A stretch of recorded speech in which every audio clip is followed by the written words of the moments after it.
بسم الله الحمد لله والصلاة والسلام على رسول الله وعلى آله وأصحابه ومن والاه nyuma yo gushimira Allah subhanahu wa ta'ala no gusabira amahoro n'imigisha intumwa Muhammadin sallallahu alayhi wa sallam nabiwe n'abasangira ngendo be n'abazagerageza kugera ikirenge mu cyabo kuzageza ku munsi w'imperuka dusaba Uwiteka ko yadushyira muri abo ngabo. Aha niho dukomereje isomo ryacu mu gusobanura igitabo Umdatul Fiqh cya Ibn Qudama al-Maqdisi rahimahullah, aho umwanditsi rahimahullah uyu munsi dukomereza ku isomo rya 38 mu gusobanura iki gitabo, rikaba n'isomo rya 5 mu muryango wa zaka, aho twatangiye turebera hamwe amabwiriza n'amategeko y'ibijyanye no gutanga amaturo.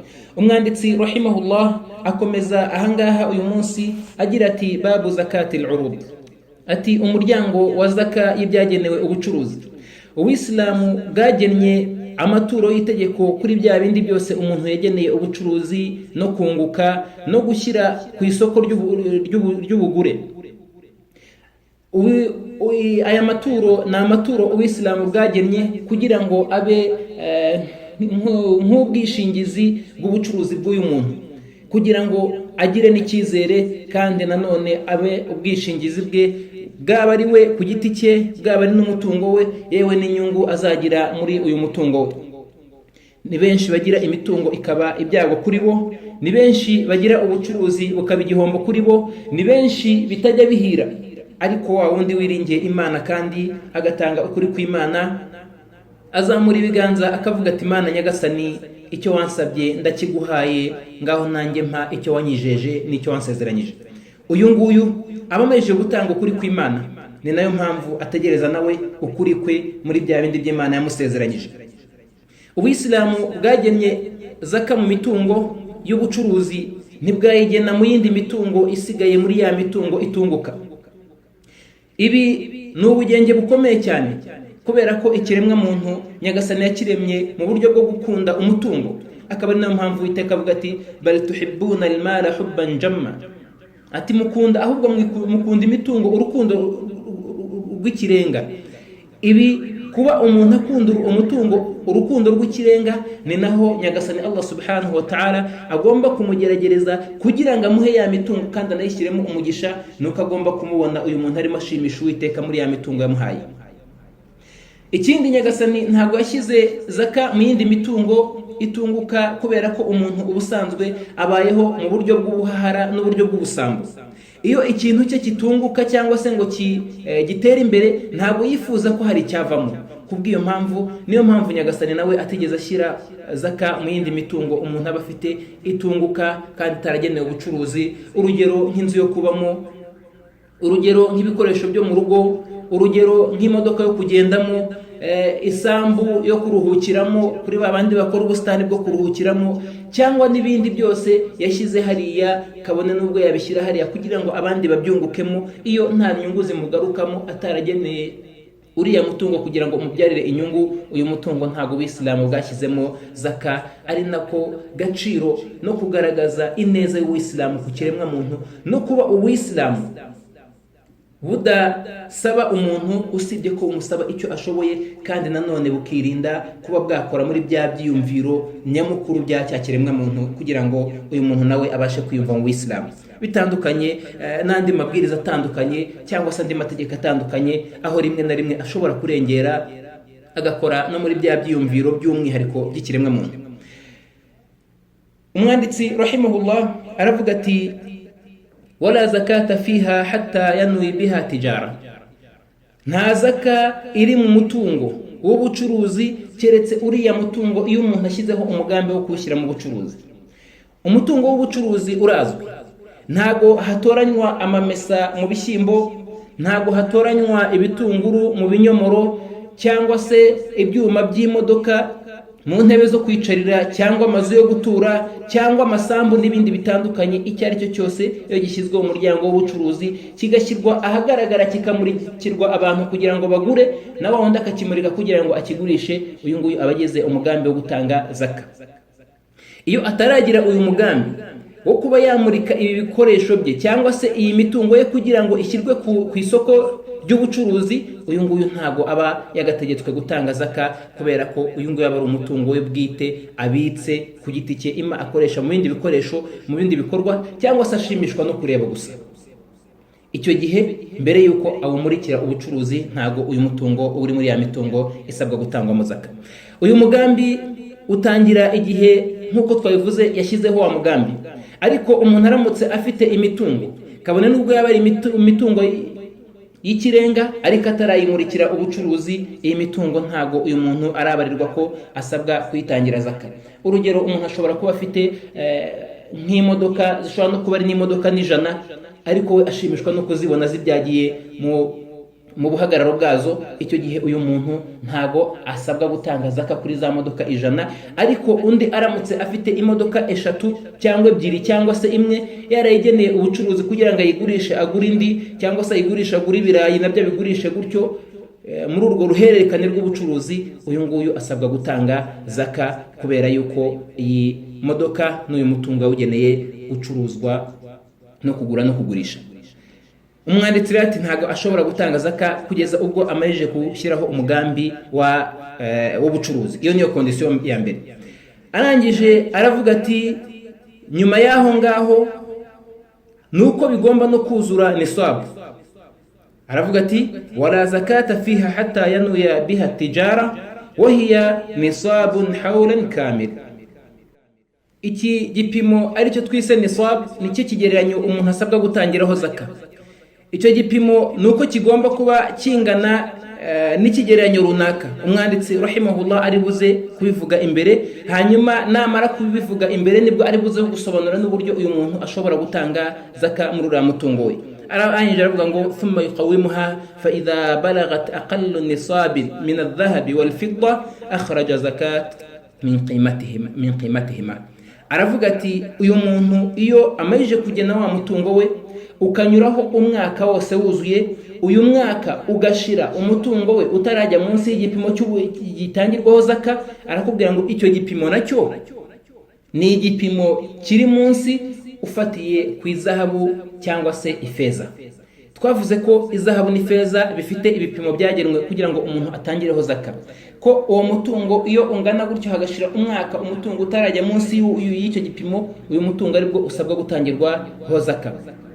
Twavuze ko izahabu ari amagarama 95. Iyo amagarama y'izahabu ageze kuri 95 kuzamura akamara umwaka atarajya munsi yayo, ahubwo yiyongera cyangwa se niyo yaba atiyongera ariko atarajya munsi ya 95, aya magarama abasabwa gutangirwa zaka mu mwisho w'umwaka, zaka ingana na 2.5% by'umutungo umuntu aba afite cyangwa se abitse. Ifeza nayo twavuze ko ari amagarama 595. Afwan, ku izahabu twavuze 85 ntago ari 95. Hanyuma ku ifeza ni 595. Ku ifeza ni 595 niyo asabwa gutangiraho zaka. Bityo iyo arebye ubucuruzi bwe yabugena, yabushyira mu gaciro agasanga bugeze ku giciro cy'amagarama 85 y'izahabu, bikaba bimaze umwaka ubucuruzi bwe butarajya munsi y'iki gipimo, icyo gihe uyu muntu arasabwa gutanga zaka nayo ingana na 2.5% by'ubucuruzi cyangwa se by'umutungo afite acuruza. Hanyuma iyo hari itandukaniro hagati y'igiciro cy'izahabu n'ifeza mu bijyanye na cya gipimo twafatiyeho, ni ukuvuga ngo amagarama 595 y'izahabu, urugero ayo magarama aramutse agura miliyoni y'amanyarwanda, hanyuma amagarama 85 y'izahabu akaba agura ibihumbi 950, icyo gihe twavuze ngo afatira ku gipimo kiri hasi hagati y'izahabu n'ifeza muri bya bipimo bitangirwaho zaka. Ni ukuvuga ngo icyo gihe ari buze gufatira ku izahabu, kubera ko izahabu niyo iri munsi ku ifeza. Biramutse ari n'ikinyuranyo, izahabu ariyo miliyoni, ifeza ikaba iri bugere ku 950 n'urugero, icyo gihe uyu muntu arasabwa gufatira ku ifeza kubera ko ariyo iraba iri hasi kuri uyu mwanya. bityo rero igipimo cye aragendera hagati y'izahabu n'ifeza, arebe ikiri munsi y'ikindi. Icyo kiri munsi y'ikindi nicyo ashingiraho. Impamvu Ubuislamu bwarebye ikiri munsi y'ikindi nuko iki kiri munsi y'ikindi nicyo wizera neza kuko ugejeje igihe cyo gutanga zaka. Hanyuma icya kabiri ni nacyo gifitiye inyungu abakene n'abatishoboye, kubera ko uko igipimo kijya munsi niko abatanga zaka baba benshi, ni nako abakene bafashwa n'abantu benshi, bityo bagakemurirwa ibibazo byabo. Urugero wenda dufatiye mu mibare kugira ngo birusheho kumvikanaho kurushaho, nuko urugero ubu none ahangaha tuvugana igarama ry'izahabu, igiciro cyaryo riri hagati y'ibihumbi 28 n'ibihumbi 30 ku igarama ry'izahabu. Iyo ugarutse ku gipimo cya zaka tuvuga, ni ukuvuga ngo igipimo cya zaka ni amagarama 85. Bityo ayo magarama 85 yakubye n'amafaranga ashingiyeho ku giciro cy'izahabu nonaha, niba riri hagati y'ibihumbi 28 n'ibihumbi 30, umuyisilamu afatira kuri cya giciro cyiza, cyangwa se dufatire urugero ku bihumbi 30, turi buze kubona miliyoni 2 n'ibihumbi 550. Ni ukuvuga ngo umucuruzi ubu none ahangaha ufite ubucuruzi bwe amaze umwaka acuruza atarajya igishoro cye kitari cyajya munsi ya miliyoni 2 n'ibihumbi 550, uyu nguyu ari muri babandi basabwa gutanga zaka, kubera ko ari mu bategetswe gutanga zaka. Twasobanuye uburyo umwaka ugomba kunyuraho, ko ari uko umwaka ugomba kurangira umuntu ataragwa ngo ajye munsi ya cya gipimo gifatirwaho mu gutanga zaka. Naho iyo aguye turaza kuyibona imbere ko uyu muntu icyo gihe yagwiriyeho umwaka we uba upfuye, hanyuma yasubira kuri cya gipimo akongera agatangira kubara undi mwaka bundi bushya. Umwanditsi rahimahullah aravuga ati: wa in kana indahu dhahabun aw fiddatun dammahuma ila qima. Aravuga ati iyo afite izahabu cyangwa se afite ifeza, ibi nabyo abyongera kuri bya bicuruzwa bye no kuri cya kiguzi cyabyo. Aravuga ngo fi takmil nisab, kugira ngo abashe kuzuza igipimo cyo gutangiraho zaka. Icyo ashatse gusobanura nuko umuntu ashobora kuba acuruza inyanya. Izi nyanya afite, we arangura inyanya urugero z'ibihumbi 500, akazigurisha ibihumbi 700, akongera akajya kurangura izindi akongera akazigurisha. Uyu nuramuka ugiye kurebera ku nyanya afite muri depo, icyo gihe uyu muntu nta zaka asabwa. Ariko uru ruhererekane rw'ubucuruzi bwe, ashobora kuba afite agejeje muri miliyoni 10 z'ubucuruzi n'igishoro kigendana n'ubu bucuruzi, bityo akaba afite miliyoni urugero 7 n'igice mu kabati zikomoka muri buno bucuruzi, akaba anafite n'inyanya z'ibihumbi 500. Icyo gihe aya mafaranga afite akomoka muri buriya bucuruzi nayo yongezwa kuri bwa bucuruzi, bya bicuruzwa afite, hanyuma akabibarira hamwe kugira ngo abashe kumenya uko atanga zaka. Ntago bisobanuye ko iyo tuvuze ngo ibicuruzwa bye ntago bigomba kuba byagiye munsi ya gipimo ko ari uko agomba guhora iduka ryuzuye. Hoya, ahubwo bisobanuye ko iduka rye n'amafaranga akomoka cyangwa se n'ikiguzi gikomoka muri bya bicuruzwa bye ntago kigomba kujya munsi. Ariko urugero aramutse afite izo miliyoni 8, mbere yuko umwaka urangira agahitamo kuguramo imodoka ya miliyoni 7 kugira ngo iyo modoka ajye ayigendamo, cyangwa se ijye imufasha muri buriya bucuruzi, icyo gihe iyi modoka yo kumufasha muri buriya bucuruzi yo ntago yinjira muri zaka. N'icyo gihe we abaguye kandi agiye munsi ya cya gipimo, uyu mwaka ntago ari buze kuwutangira zaka, kubera yuko uyu mwaka wagiye kurangira atakiri mu basabwa gutanga zaka. Igihe azongera kuzamuka no kunguka agasubira kuri cya gipimo kingana miliyoni 2,550, nongere mbisubiremo, iki gipimo cyangwa se iki giciro turi kuvuga ni kijyanye nuko izahabu ihagaze uyu munsi. Icyo gihe iramutse yiyongereye cyangwa se ikagabanyuka, ishobora guhinduka nkuko twavuze ko ifatizo ari izahabu n'ifeza. Icyo gihe harebwa igiciriritse kurusha ibindi muri bya bipimo byabyo twavuze nkuko twabivuze mu ntangiriro.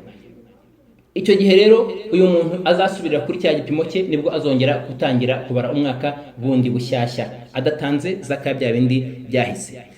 Iyi modoka impamvu atazayitangira zaka kandi izajya imufasha mu bucuruzi bwe, nuko iyi modoka ubwayo ntago ari igicuruzwa, ahubwo ni igikoresho cyo kumufasha. Nkuko iyo tugiye gutanga zaka ntago inzu icururizwamo nayo ishyirwa mu bicuruzwa, ntago umukozi ugufasha mu bucuruzi ntago ashyirwa mu bicuruzwa, ntago ama etajeri n'utubati umuntu amanikaho ibicuruzwa ntago bishyirwa mu bicuruzwa, ntago n'ibindi bikoresho byose nk'amatangazo ahamagara abantu n'ibindi byose bitandukanye, ibi ngibi ntago byinjizwa mu gaciro k'ibicuruzwa, kubera ko byo ntago ari ibicuruzwa, ahubwo ni ibifasha umuntu kugira ngo acuruze. Twe icyo tubara ni cya kindi kirimo gucuruzwa, nk'uko twavuze inyanya, cyangwa se amamesa, cyangwa se ari ibyuma by'imodoka, cyangwa se ari imyambaro, cyangwa ari amazu n'ibindi byose ibicuruzwa nk'igicuruzwa nyirizina, icyo ngicyo nicyo kibarwa mu gutanga zaka.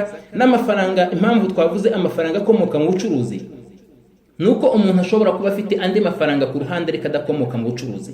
Icyo gihe aya mafaranga ari ku ruhande adakomoka mu bucuruzi ntago ari buze kwinjira muri ya zaka y'ubucuruzi.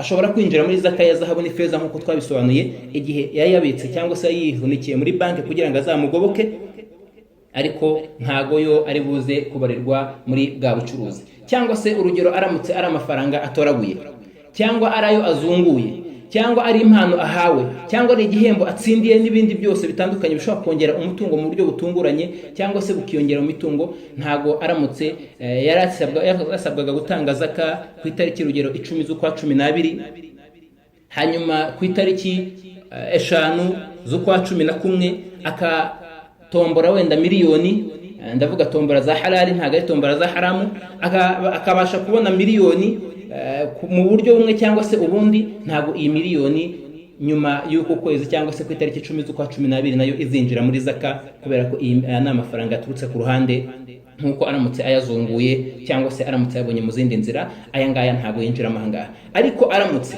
amaze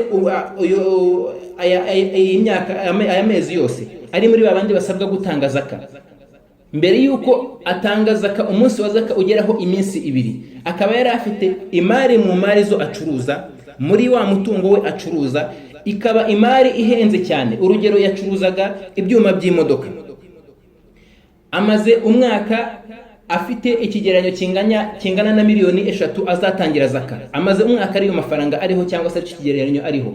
Hanyuma mbere yuko umwaka urangira, kabone nubwo byaba ari umunsi umwe mbere yuko atanga zaka, akaza urugero kubona muri ya mapiyesi harimo nka moteri ikenewe cyane iri bugurishwe miliyoni 40, akayigurisha mbere yuko uriya mwaka urangira, ubu ngubu zaka ye ihise igera kuri miliyoni 43, kandi n'izi miliyoni 40 zibonetse muri buno buryo agomba kuzitangira zaka, kubera ko iki gicuruzwa acuruje kinungutse cyari kigabwe kiri mu mitungo iri gucuruzwa kandi kinjira muri rwa ruhererekane rwa mwaka twavuze ubarurwa.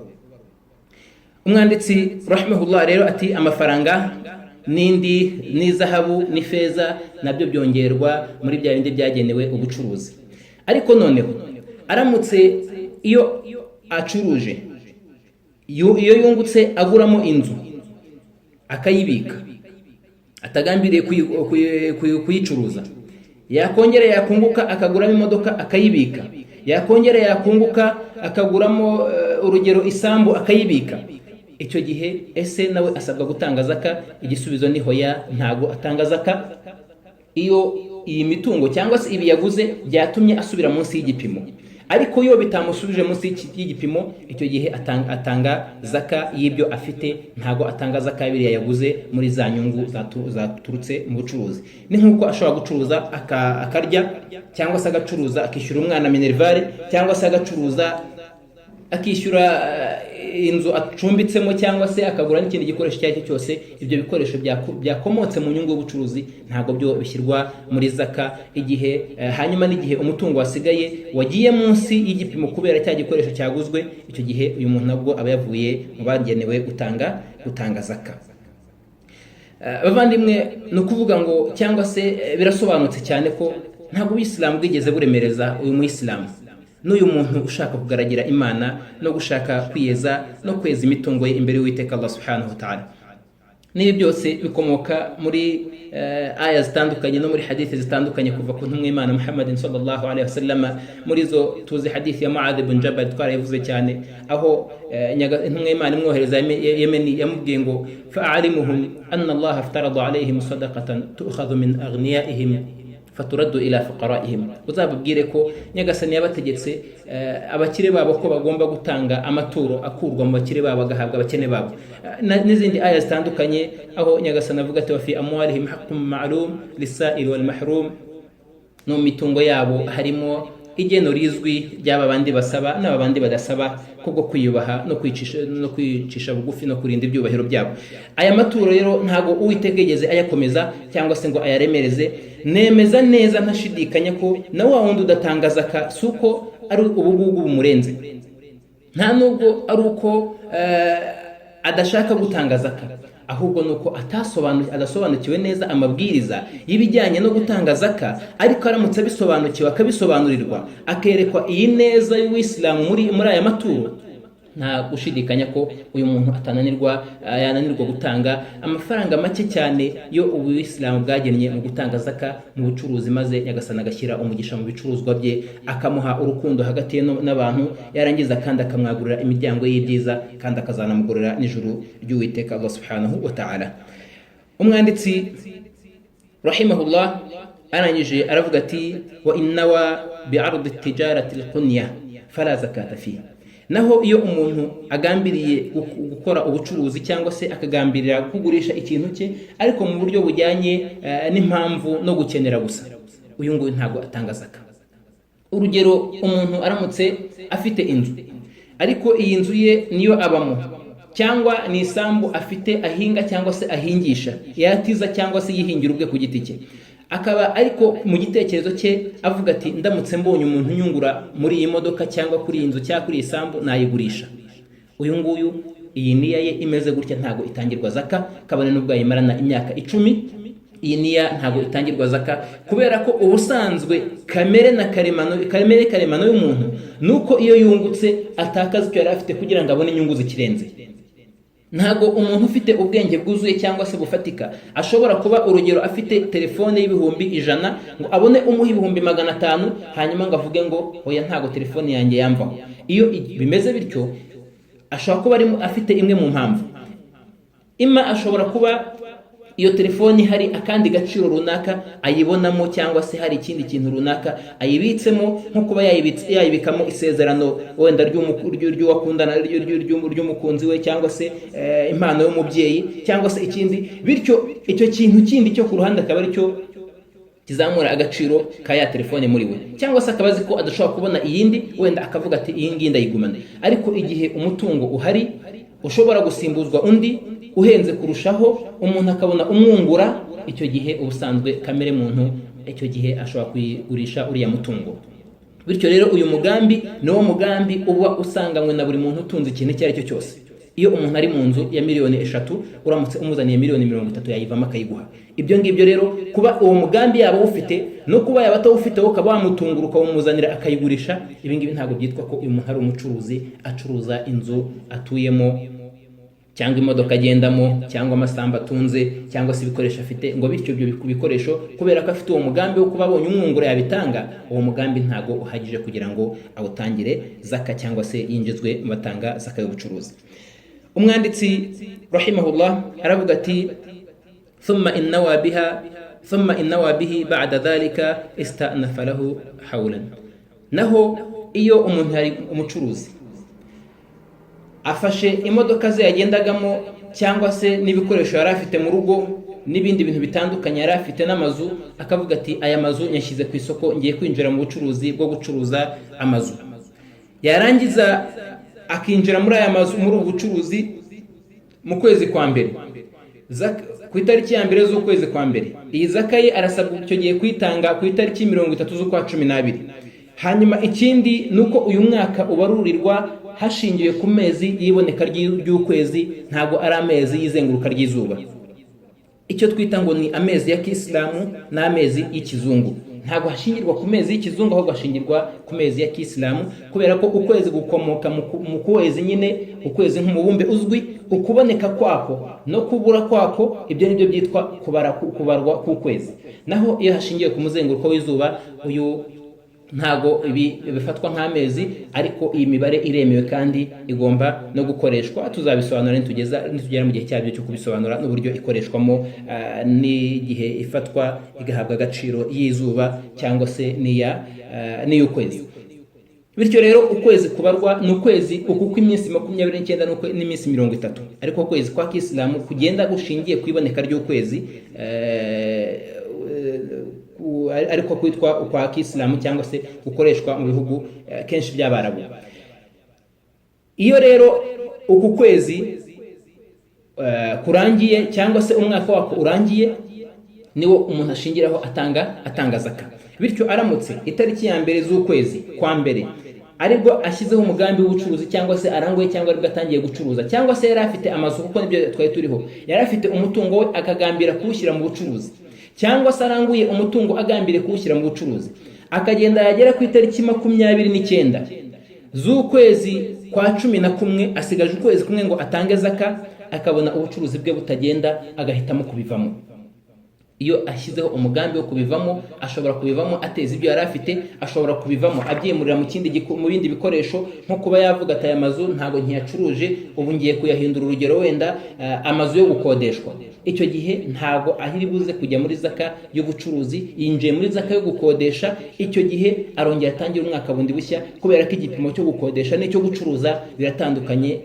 Urugero, inyungu ashobora kubona mu nzu ku gihe kingana n'umwaka, mu kode ashobora kuba ari 100,000, mu gihe kwicuruza iyi nzu bwabyo byari 1,000,000. Icyo gihe rero iyi zaka ye ibitakaye, atangira bundi bushya kubera ko yahinduye umugambi. Ariko aramutse avuze ati nacuruzaga inyanya, ariko izi nyanya mpise nziteza kugira ngo ngurishe wenda amakara, uyu nguyu nta cyahindutse, ubucuruzi bwe aracyaburimo. Ntago harebwa igicuruzwa, ahubwo harebwa umugambi w'ubucuruzi uriya muntu afite. Icyo cyumvikana. Bityo umuntu iyo yimutse ava mu bicuruzwa ajya mu bindi, ntago umwaka wangirika wo kubara zaka, ariko iyo ahagaritse niya yo gucuruza cyangwa se agahindura gahunda yo gukoresha ibyo bikoresho bye, icyo gihe nibwo ahindura umwaka, cyangwa se umwaka we yararimo utakara. Nkuko ashobora no kuba, nkuko twavuze ku rugero rw'umuntu wari ufite imodoka akunda kureba cyangwa se zibyagiye aho ngaho, akavuga ati ngiye kuzicuruza, yagera hagati wenda mu mwaka akabona nta mpamvu yo gukomeza kugurisha imodoka ze, agahitamo kongera kuzigendamo nkuko byari bimeze. Icyo gihe uyu nguyu nta zaka asabwa. Iyo asubijeho undi mugambi, urugero kugira ngo byumvikane, umuntu ashobora kuba yari umucuruzi ucuruza urugero amapiyese y'imodoka, akaza kubwirwa ko abonye wenda akazi muri ministeri runaka cyangwa se mu kigo runaka akeka ko gikomeye, agahita ashyiraho umugambi wo guhagarika ubucuruzi bwe no kubivamo. Niba yacuruzaga amapiyese, niba yacuruzaga imodoka, ibyo yacuruzaga byose, akavuga ati ibi ndabiretse, sinzongera no gucuruza, n'ibijyanye n'ubucuruzi ndabirangije, ndabifunze. Yagera kuri kiriya kigo, ashobora kugerayo agasanga hariyo wenda urugero kondisiyo zikomeye atari buze kubasha, cyangwa se yagerayo agasanga ikiguzi cyangwa se igihembo cya kariya kazi ntago kijyanye nuko abishaka. Yarangiza akavuga ati hoya, byaba ari nyuma y'igihe gitoya cyangwa se nyuma y'igihe kinini, akavuga ati reka nisubire mu bucuruzi bwanjye, ibindi ntago mbishoboye. Icyo gihe yashyiriyeho umugambi wo kugaruka mu bucuruzi, yongera gutangira iniya n'umugambi bundi bushya, no kongera kubara umwaka bundi bushya, wa wundi waciyemo kabiri ukaba urahagaze kuri uwo mugambi yagize. Aho abariho umwanditsi rahimahullah asozereza umuryango w'ibijyanye no gutanga zaka mu bucuruzi.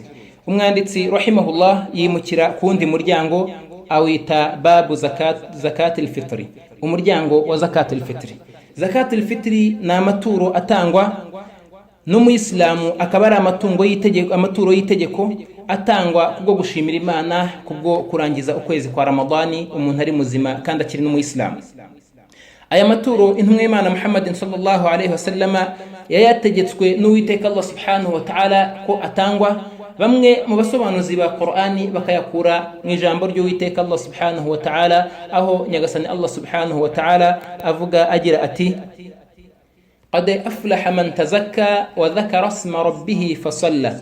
Qad aflaha man tazakka, ati yaratsinze kandi afite intsinzi wa wundi uzatanga amaturo akaniyeza, wa dhakara isma rabbih, akibuka izina ry'umuremyi we, atora takbira z'umunsi w'Eid, fasalla, yarangiza agasenga n'isengesho ry'Eid. Iyi tafsir ni birakwiye ko ivugwa ahantu nkangaha, kabone nubwo haba hari izindi tafsiri zitandukanye zisobanura iyi aya, ariko izi nazo zirakwiye kandi ntacyo zitwaye bijyanye n'iki gihagararo turimo. ni zindi hadithi zitandukanye kuva ku ntumwa Imana Muhammadin sallallahu alaihi wasallam, muri zo nka hadithi ya Ibn Abbas radiyallahu anhuma, muri hadithi za Abi Dawud na Darqutni n'abandi, aho intumwa Imana Muhammadin sallallahu alaihi wasallam Ibn Abbas avuga ngo farada an-nabi sallallahu alaihi wasallam zakatul fitri tuhratul lis-sa'im, ati nyagaza intumwa Imana Muhammadin sallallahu alaihi wasallam yategetse zakatul fitri kugira ngo yeze wa wundi wasibye min ar-rafath wal laghu, muri ya magambo adahwitse na bya bikorwa bidahwitse. Hanyuma aravuga ngo watu'matu lil masakin, nibyo kurya bya babandi batishoboye. Bityo zakatul fitri rero itegetswe ko umuntu ayitanga, hanyuma igatangwa na buri muislamu uwo ari we wese, ala kulli muslim. Yindi riwaya kuri buri muislamu ufite ubushobozi arayitanga, n'ufite ubushobozi ayitangira abe bose, nta numwe avanyemo, kabone n'ubwo byaba ari umwana wavutse ku ijoro ry'Eid, kugeza ubwo Uthman ibn Affan radiyallahu anhu, Imana imwishimire, we yajyaga ayitangira, akayitangira n'abana bakiri mu nda, impinja zikiri mu nda nazo akazitangira zakatul fitri. Aha umwanditsi rahimahullah aravuga ati wahiya wajibatun ala kulli muslim, zakatul fitri ni itegeko kuri buri muislamu. Utari umuyisilamu ntago imureba, kubera ko uwisilamu no kuba umuntu umuyisilamu no kwinjira mu wisilamu nirwo rufunguzo rufungura ibikorwa bye byose azakorera mu wisilamu. Bityo utari wafungura uyu muryango utarinjira mu wisilamu, ntago izakatul fitri imureba, nta nubwo ari itegeko rye. Si icyo gusa, aravuga ngo malaka fadlan an qutihi wa quti iyalihi laylatal eid wa yawmah, wa wundi wese ufite ibiryo birenze kubyo akenera kurya ku manywa y'Eid nijoro ry'Eid, akanagaburira abantu be amanywa y'Eid nijoro ry'Eid, akabona ibirenzeho bingana n'igipimo cya saa. Igipimo cya saa twarakibonye cyane ubwo twavugaga ku bijyanye na zaka y'ibihingwa, tuvuga ibinyampeke, twavuze icyo gipimo ku buryo buhagije, ariko turongera kugisubiramo ko ari igipimo kingana n'amashyi 4 cyangwa se ukuyora ukoresheje ibiganza inshuro 4 by'umugabo uringaniye. Ibyo ngibyo bikaba ari cyo gipimo kingana na saa. Hanyuma tubishyize mu biro dusanga bishobora kuba biri hagati nibura y'ibiro 2 n'igice n'ibiro 3, cyangwa se hagati y'ibiro 2 n'amagarama 250 n'ibiro 3. Ndongera kuvuga ku kajyanye n'iki gipimo ahangaha ko bidakwiye ko umuyisilamu abaho atazi ibipimo by'intumwa Imana Muhammadin sallallahu alaihi wasallam. By'umwihariko uyu muntu wigisha abantu idini yabo, ndavuga aba bavuga butumwa n'abashehe n'abandi batandukanye bafite izi nshingano zo kwigisha abantu no gusobanurira abantu ibijyanye n'idini yabo, kubera yuko ibipimo dukoresha twashyize mu mwanya w'ibipimo by'intumwa Imana Muhammadin sallallahu alaihi wasallam bishobora gutandukana, kandi nanone bishobora no kuvaho. Iyo umuntu ashobora no kuba ari n'ahantu atabifite, umuntu agomba kuba afite ibipimo bye gakondo twasigiwe kandi tukaragwa n'intumwa yacu Muhammadin sallallahu alaihi wasallam. Iyo tuvuze ko ibipimo gakondo n'ibikoresho gakondo n'ibintu gakondo by'idini yacu n'amahame yacu ari ngombwa kandi bikwiye ko umuntu agomba kubikomeraho, ntago ibyo ngibyo biba bisobanuye kurengera cyangwa se gukomeza imyumvire mu bijyanye no kubahiriza amabwiriza y'Uwiteka Allah subhanahu wa ta'ala muri Islam, kubera ko ubusanzwe ni ibisanzwe ko buri wese kuwo akunda arabogama akanashimishwa na bya bikoresho bye no kumera nkawe, akanumva ko ari icyubahiro kumwigana no kwitwara nkawe. By'umwihariko iyo wa wundi akunda na wa wundi yumvamo ari umunyacyubahiro n'abantu barabimushimira. Ese ni igisebo kuba wakifuza cyangwa se wamera nk'intumwa y'Imana, hanyuma ntibibe igisebo kuba wamera nk'umucuranzi cyangwa nk'umukinnyi runaka n'abandi bose badafite n'icyubahiro habe namba? Umuyisilamu rero atekereza akanaharanira kumera nk'intumwa y'Imana Muhammadin sallallahu alaihi wasallam mu miberere yayo, mu miterere yayo, mu mivugire yayo, mu mico yayo, no mu bikoresho byakoreshwaga n'intumwa y'Imana Muhammadin sallallahu alaihi wasallam, byaba ari ibikoresho by'imyambaro n'ibindi bikoresho bitandukanye, cyangwa se n'ibindi bikoresho bitandukanye byakoreshwaga n'intumwa y'Imana Muhammadin sallallahu alaihi wasallam. Bityo rero ikindi kintu none twavuga kuri ibi ngibi nuko nukoresha ibiro ntago ibiro bingana mu bikoresho bitandukanye, kuko saa nkuko twavuze ko ari urugero rw'ingemeri, wenda ni urugero ufatiye ku bipimo by'u Rwanda. Iyo ingemeri ntago ingemeri y'amasaka n'iy'umunyu n'iy'umuceri n'iy'ibigori ntago ibi byose binganya uburemere ku munzani. Niba bitanganya uburemere ku munzani bisobanuye ko harimo itandukaniro. Ni nayo mpamvu kuba twarasigiwe igipimo cyacu cy'umwihariko n'intumwa y'Imana Muhammad sallallahu alaihi wasallam bigomba gushimangirwa kandi bigahagarwaho, kubera yuko nitubishyira mu bipimo dufite uyu munsi ntago biri buze guhana nkuko tubisabwa. Ariko igihe tutabifite cyangwa se bitugoye, ntacyo bitwaye kuba twakimukira kuri bino bipimo dufite kugira ngo tubashe kugena ibyo dushaka gukora.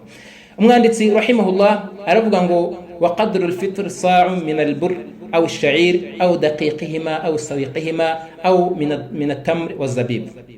Naho igipimo gitangwa hatangwa icyo gipimo nyine cya sa'a, icyo gipimo kingana n'ibiro hagati y'ibiro 2 n'igice n'ibiro 3. Bibaye byiza watanga 3 kugira ngo wizere neza ko igipimo cyagenwe wagitanze. Hagize ibirengaho ibyo ngibyo bisadaka kuri wowe, ntacyo bitwaye igihe ufite ubushobozi bwo kurenzaho. Ariko udafite ubushobozi bwo kurenzaho, wafungira ku byemejwe n'abayisilamu cyangwa se n'ubuyobozi bw'abayisilamu aho weho uri n'ahantu wicaye. Umwanditsi rahimahullah rero ati batanga muri ibyo bivuzwe hejuru, ari by'uburo, ari byo ingano, ari byo ifu y'ingano cyangwa se ifu y'uburo, cyangwa itende cyangwa se izabibu. Ibyo ngibyo nibyo bitangwa.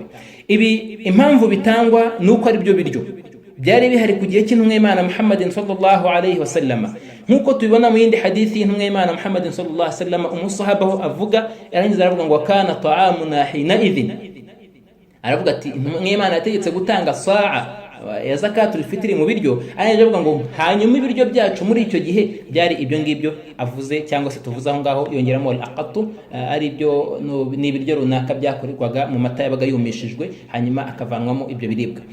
Bityo rero ibiribwa bivugwa muri hadithi ni byiza ko ubibonye cyangwa se aho uri biramutse bikoreshwa nk'ibiribwa ari byo ugomba gutanga. Ariko bidahari cyangwa se bidakoreshwa nk'ibiribwa aho uri, ibyiza nuko utanga ibyo ukoresha aho ngaho, byaba ari amakaroni, byaba ari umuceri, byaba ari ibigori, kubarya ibigori, cyangwa se n'ibindi bishobora kuba biribwa nk'amashaza n'ibindi bitandukanye, byaba ibyo tuzi n'ibyo tutazi, mu biribwa bikoreshwa ahantu bya halali byemewe, mu bihingwa kandi kabone nubwo byaba bidahingwa ntacyo bitwaye ko umuntu ashobora kubitangamo zakatul fitri kuri cya gipimo. Umwanditsi akomeza rahimahullah avuga ati fa in lam yajid akhraja min qutihi ay shay'in kana sa'a. Iyo atabonye bya biribwa twabonye byatanzwe ku gihe cy'intumwa y'Imana Muhammad sallallahu alaihi wasallam, atanga ibindi biribwa ibyo ari byo byose byaho ari n'igihe arimo, agatanga cya gipimo kingana na sa'a nkuko twavuze, ibiro 2 n'igice cyangwa se kugeza ku biro 3 bitewe nuko twagiye dusobanura. Arangije aravuga ati wa man lazimatuhu fitratu nafsihi lazimatuhu fitratu man yalzamuhu mu'natuhu laylata al-eid. Naho kuri wa wundi utegetswe kwigaburira, ategetswe kwitangira na zakatul fitri, akanategekwa kuyitangira abo ategetswe kugaburira no gutunga rya joro ry'Eid. Ahangaha muhitondere, ntago ari abo ategetswe kugaburira no kubeshaho igihe cyose gisanzwe, ahubwo ni laylatul Eid, aho ijoro ry'Eid ryageze mbere yuko bucya, bari muri ba bandi ategetswe kugaburira no kwitaho, abangaba bari barimo bose ategetswe kubatangira na zakatul fitri. Ariko umwanditsi rahimahullah aravuga ati ryari idha maraka ma yuaddi anhu fa in kana mu'natuhu talzamuhu al-jama'a ka al-'abd al-mushtarak wal mu'sir al-qarib li jama'a. Aravuga ati fa fitratuhu alayhim ala hasab mu'natihi. Aravuga ati naho iyo umuntu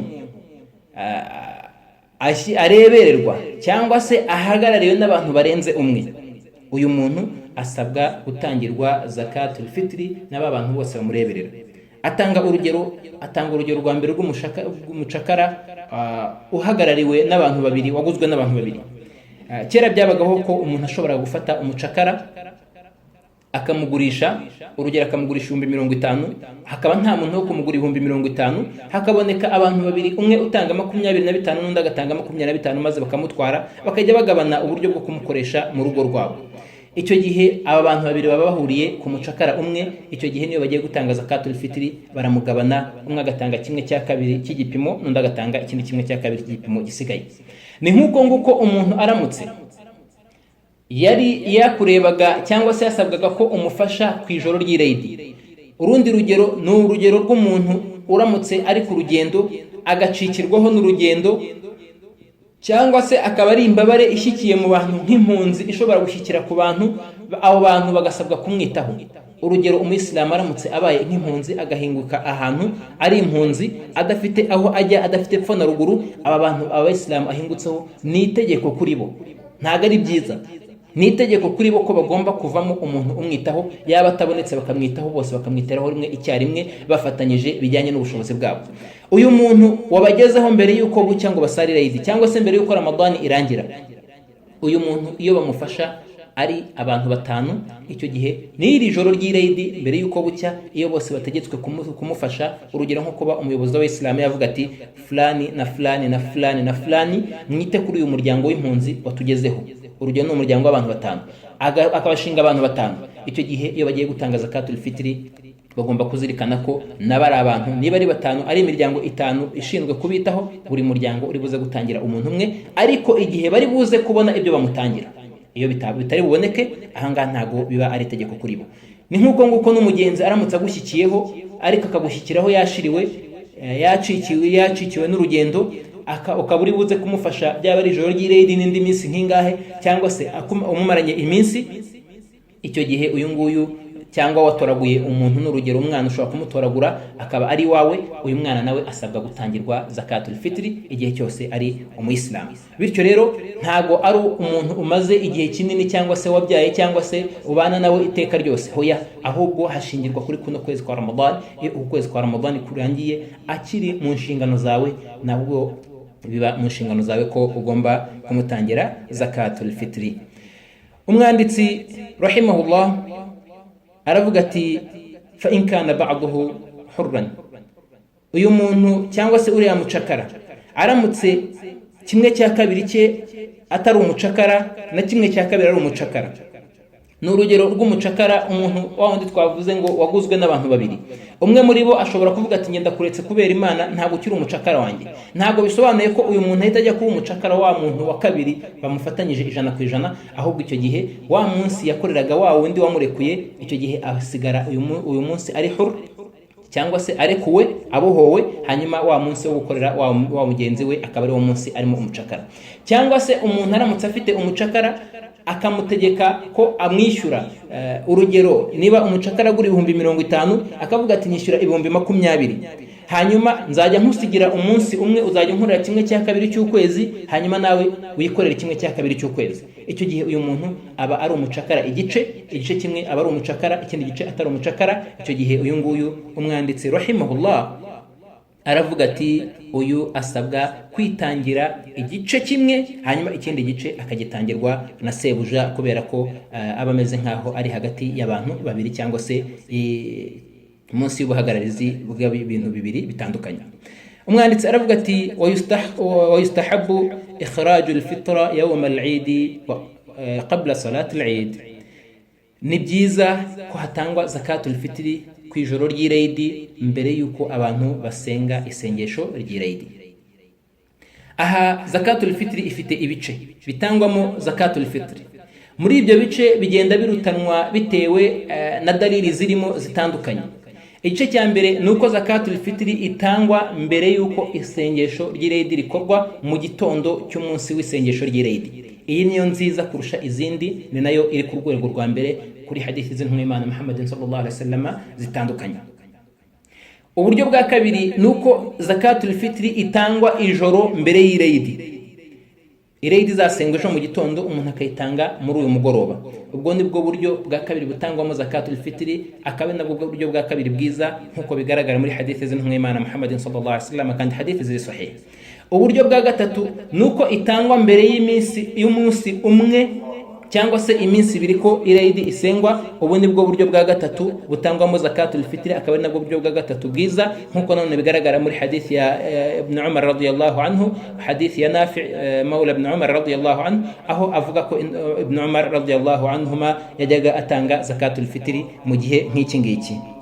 Hanyuma umwanditsi arangije aravuga ngo wala yajuzu ta'khiruha عن يوم العيد ويجوز تقديمها عليه بيومين أو ثلاثة. ntago byemewe ko umuntu akereza zakatul fitri ku munsi w'irayidi. Aha bavani mu Islam muri hadithi y'intumwa Imana Muhammad sallallahu alaihi wasallam yindi ko intumwa Imana yavuze ngo agnuhum an suali yawm al-eid, mujye mubakiza kuba basabiriza kuri uyu munsi w'irayidi. Izindi hadithi z'intumwa Imana Muhammad sallallahu alaihi wasallam, hadithi ibn Abbas aravuga ati man addaha qabla as-salah fahiya sadaqatun maqbulatun ومن أداها بعدها فهي صدقة من الصدقات. وأنdu uzayitanga mbere y'iswala, uyu nguyu azaba atanze isadaqa yemewe kandi zakatul fitri nyayo. Hanyuma uzayitanga nyuma y'iswala, uyu nguyu ni sadaka nk'izindi sadaka zose. Twibutse ko iyi zakatul fitri ariyo yeze igisebo cy'umuntu kandi akaba nayo igishyira mwanya wacyo. Bityo iyo umuntu atayitangiye igihe igisebo cye nta kwera gifite, nta nubwo wakemeza ko cyageze mu mwanya wacyo kandi kitahawe ukuri kwacyo nk'uko kwasabwe n'amategeko y'Uwiteka Allah subhanahu wa ta'ala. Hanyuma gutanga zakatul fitri ntago ari ukwihereza imamu mbere y'irayidi cyangwa se kuri wa munsi w'irayidi, ahubwo nuko imamu ayishyikiriza umukene. Igomba kugera mu maboko y'umukene mbere y'irayidi, na mbere yuko abantu basenga isengesho y'irayidi igomba kuba yageze mu maboko y'umukene. Naho iyo igeze mu maboko y'umukene nyuma y'irayidi, uyu nguyu wayitanze ari uwahagarariye kuyitanga akayigeza mu maboko y'umukene nyuma y'irayidi, uyu nguyu afite icyaha imbere y'Uwiteka Allah subhanahu wa ta'ala. Wa wundi nawe wayimushyikirije kugira ngo ayishyikirize abakene, abona ko iri buze gushyikirizwa abakene nyuma y'iswala, abizi ko ariko biri bukorwe, nawe niba yarabizi nawe afite icyaha, ni ubufatanyacyaha bwo kwangiza amategeko y'Uwiteka Allah subhanahu wa ta'ala mu gihe bizwi. Bityo rero zakatul fitri itangwa mbere y'iswala, ikagezwa ku mukene mbere y'iswala, ntago itangwa nyuma y'iswala, kubera ko nyuma y'iswala atari wo mwanya wayo. Ni nkuko ushobora kujya guhagarara yo Arafa, abandi bahagaze umunsi wa 9 ukajyaho ku munsi wa 10 cyangwa 11, kugeza ubwo hari n'umuntu ushobora no gukereza zakatul fitri akayitanga nyuma y'umunsi w'irayidi cyangwa se iminsi 2 cyangwa iminsi 3. Bavandimwe, iyi ntago ari zakatul fitri, ibi ni amaturo mu yandi maturo. Naho aba bantu nta zakatul fitri bafite. Wa wundi wese utarayihaye umukene mbere y'isalatul eid, uyu nguyu ntago afite ukuri, nta nubwo yitwa ko yigeze atanga zakatul fitri, ahubwo yatanze sadaqa. Ukibaza uti abatari babizi bimeze bite? Aha abamenye bakagaragaza ko utarubizi uyu nguyu nawe abona icyaha, kubera ko niba yaratanze iyi zakatul fitri uko yishakiye atabanje kubaza abamenyi bahari, uyu nguyu afite icyaha 100%, kubera ko yari afite ubushobozi bwo kubaza abamenyi kugira ngo amenye uko atanga zakatul fitri. Naho niba nta bamenyi bari bahari, cyangwa se ari mushyashya mu idini, cyangwa nta bundi buryo agomba kugeraho ku bumenyi, uyu nguyu arihanganirwa kuri iyi nshuro gusa, ariko agasabwa kwicuza ku Mana, kubera ko atazi neza niba iyi zakatul fitri yaragezweho. Ni nk'urugero rw'umuntu ushobora kuvuga ati ngewe salatul fajiri nzajya nyisenga wenda urugero nyuma ya Laishayi, hanyuma Laishayi nyisenga nyuma y'iminsi 2. Ibi ngibi ntago ariko ibada zikorwa, nta nubwo ari nako Imana igaragirwa muri Islam, ahubwo bil mutaba'a wal ikhlas, nuko abantu bagomba gukora kubera Imana kandi bakabikora nk'uko intumwa Imana yabyigishije kandi yabikoze. Umwanditsi rahimahullah aravuga ngo wayajuzu an yu'ta alwahid ma yalzamu aljama'a waljama'atu ma yalzamu alwahida. Aravuga ati biremewe ko umuntu umwe ashobora guhabwa ibyatanzwe n'abantu benshi, nk'uko nanone ibyatanzwe n'umuntu umwe bishobora guhabwa abantu benshi iyo ibintu ari bikeya cyangwa se nta bushobozi bwo kubona ibibahagije bihari. Bityo rero ahangaha niho uyu muryango usozereje, ariko akandi kantu twakibutsa nuko ni sunna, ni na byiza ko umukire ari wo wihera umukene zakatul fitri mu ntoki ze. Ibi niyo mabwiriza y'Uwiteka Allah subhanahu wa ta'ala n'intumwa Imana Muhammadin sallallahu alayhi wa sallam. Weho kumwihera birazwi cyane ko hari benshi mu bakire bashobora kongera igipimo cy'ibyo bari bagennye gutanga bitewe nuko basanze imyifatire cyangwa se n'imibereho ye ngo agiye gufasha. Ibyo ni ibintu bisanzwe cyane.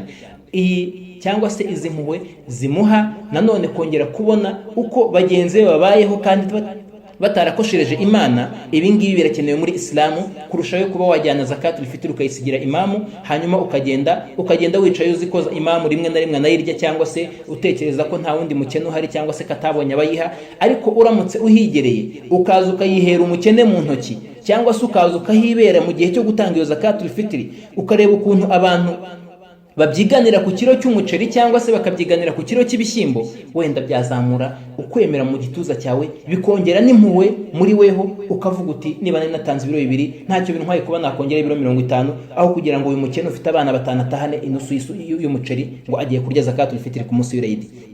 Kubw'iyo mpamvu abakene namwe bantu mwifite mutinye Imana, kandi mwumve ko guhagararira iriya ibada yawe ibi ngibi ari byo byiza kandi biyeza imbere y'Uwiteka Allah subhanahu wa ta'ala. Yewe rimwe na rimwe no muri ba bandi bo tuziha kugira ngo bazidushyikirize abakene, abadatinya Imana muri bo ntabwo bashobora kugira icyo bakoraho igihe babona nyir'ubwite na nyir'ukwitanga ahari hariya kugira ngo arebe uburyo igikorwa cye cya ibada kirimo kugenda.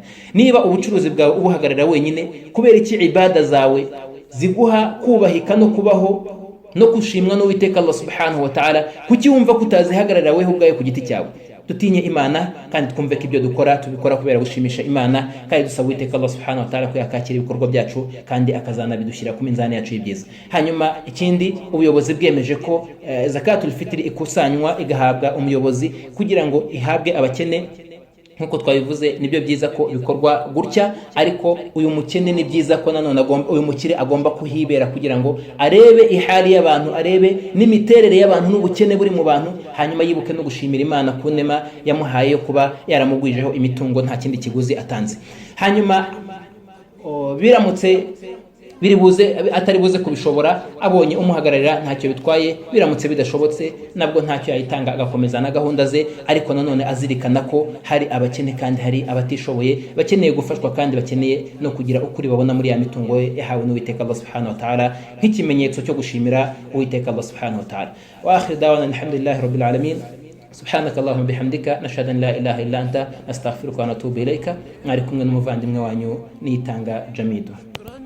نبض الأرواح فالشكر لربي ثم لكم، لا أحصي الشكر بإفصاحي، والموعد في جنة عدن ما دمنا نسعى بصلاحي، والختم سيحوي توقيعا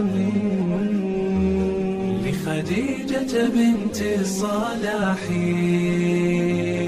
لخديجة بنت الصلاح.